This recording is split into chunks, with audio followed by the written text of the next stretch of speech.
Doctor ಇತ್ತೀಚೆಗೆ AIIMS doctors ಒಂದು ವರದಿಯನ್ನ ಮಾಡಿದ್ರು. 1ರಿಂದ 14 ವರ್ಷದ ಮಕ್ಕಳಲ್ಲಿ ಒಂದು ಏನು ಮಾನಸಿಕ ಆರೋಗ್ಯ ತುಂಬಾ ಕಡಿಮೆ ಆಗ್ತಾ ಇದೆ ಅನ್ನುವಂಥದ್ದು.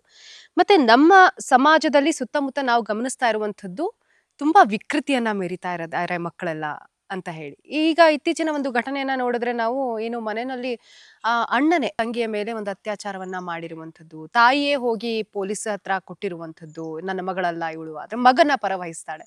ಸೊ ಎಲ್ಲಿ ಸಾಕ್ತಾ ಇದೆ ನಮ್ಮ ಸಮಾಜ ಅಂತ ಹೇಳಿ. ಹೌದು. ಅವು ಇವೆಲ್ಲ ವರದಿಗಳನ್ನು ನಾವು ಸಮೀಕ್ಷೆಗಳ ಅಂಕಿ ಅಂಶಗಳನ್ನು ಸ್ವಲ್ಪ ದೂರದಲ್ಲಿಟ್ಟು ದಿನನಿತ್ಯದಲ್ಲಿ ನಮ್ಮ ಕಿವಿಗೆ ಕೇಳಿ ಬರ್ತಾ ಇರೋದು ಎಷ್ಟೋ ನಾವು ನೋಡ್ತಾ ಇರೋವಂತಹ ಪ್ರಕರಣಗಳು ನೋಡಿದ್ರೆ ಸಾಮಾಜಿಕ ವರ್ತನೆಗಳಲ್ಲಿ, ವಿಶೇಷವಾಗಿ ಮಕ್ಕಳ ಸಾಮಾಜಿಕ ವರ್ತನೆಯಲ್ಲಿ ತುಂಬಾ ಸಮಸ್ಯೆಗಳಿದೆಯೇನೋ ಅಂತ ಅನಿಸುತ್ತೆ.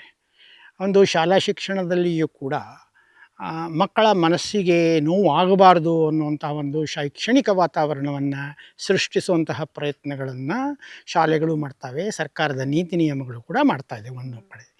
ಇನ್ನೊಂದು ಕಡೆ ಕುಟುಂಬದಲ್ಲಿ ದುಡಿಯುವಂತಹ ದಂಪತಿಗಳು ಮತ್ತು ದುಡಿಯೋ ದಂಪತಿಗಳಲ್ಲಿಯೂ ಕೂಡ ನಾನಾ ವರ್ಗಗಳಿದೆ. ಚೆನ್ನಾಗಿ ಸಂಪಾದನೆ ಮಾಡೋರು ಮತ್ತು ಅಗತ್ಯವಾಗಿ ಬೇಕಾಗಿರುವಂಥದ್ದನ್ನು ಮಕ್ಕಳಿಗೆ ಒದಗಿಸಿಕೊಡುವಂತಹವರು, ಜೀವನ ಶೈಲಿಯಲ್ಲೂ ಕೂಡ ಉತ್ತಮವಾಗಿರುವಂತಹ ವಾತಾವರಣವನ್ನು ಕಲ್ಪಿಸ್ಕೊಳ್ಳುವಂತಹ ಒಂದು ಕುಟುಂಬದ ವರ್ಗ ಕೂಡ ನಮ್ಮಲ್ಲಿದೆ. ಈ ಜೊತೆಯಲ್ಲಿ ಇವುಗಳು ಇಲ್ಲದಿರುವಂತಹ ಮಕ್ಕಳುಗಳ ಸಂಖ್ಯೆ ಕೂಡ ದೊಡ್ಡ ಪ್ರಮಾಣದಲ್ಲಿದೆ. ಕುಟುಂಬಗಳು ದೊಡ್ಡದಾಗ್ತಾ ಇದೆ. ಮತ್ತು ನಾಗರೀಕರಣ ಅಂತ ಏನು ಕರೀತಾರೆ, ನಗರಗಳು ಸಣ್ಣ ಪುಟ್ಟ ಗ್ರಾಮಗಳಲ್ಲಿ ಇರ್ತಾ ಇದ್ದಂತಹ ಒಂದು ರೀತಿಯಲ್ಲ ಒಡನಾಡಿತನ ಅದು ದಿನೇ ದಿನೇ ಕಡಿಮೆ ಆಗ್ತಾ ಇದೆ. ಅವರು ಗ್ರಾಮಾಂತರ ಪ್ರದೇಶದಲ್ಲಿ ಜನಜೀವನದಲ್ಲಿ ತೊಡಗಿಸ್ಕೊಂಡಿರೋರಲ್ಲಿಯೂ ಕೂಡ ತಿರ್ಗಾ ಇದನ್ನೇ ನಾನು ಹೇಳಬೇಕಾಗತ್ತೆ. ಮಾಧ್ಯಮಗಳು, ವಿಶೇಷವಾಗಿ ಸಾಮಾಜಿಕ ಜಾಲತಾಣಗಳಾಗಿರ್ಬೋದು, ಇಂಟರ್ನೆಟ್ಟು ಇತ್ಯಾದಿಗಳ ಪ್ರಭಾವ ಜಾಸ್ತಿ ಆಗ್ತದೆ.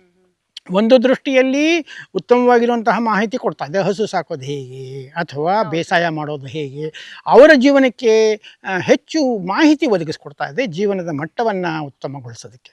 ಆದರೆ ಮಕ್ಕಳ ಮಾನಸಿಕತೆಯ ಮೇಲೂ ಕೂಡ ಈ ತರಹದ ಮಾಹಿತಿಗಳು ಮಕ್ಕಳ ಸಮಸ್ಯೆಗಳನ್ನು ಹೆಚ್ಚು ಮಾಡ್ತಾ ಇದೆಯಾ? For business and personal promotions in Suman TV Kannada, please contact 9686376663.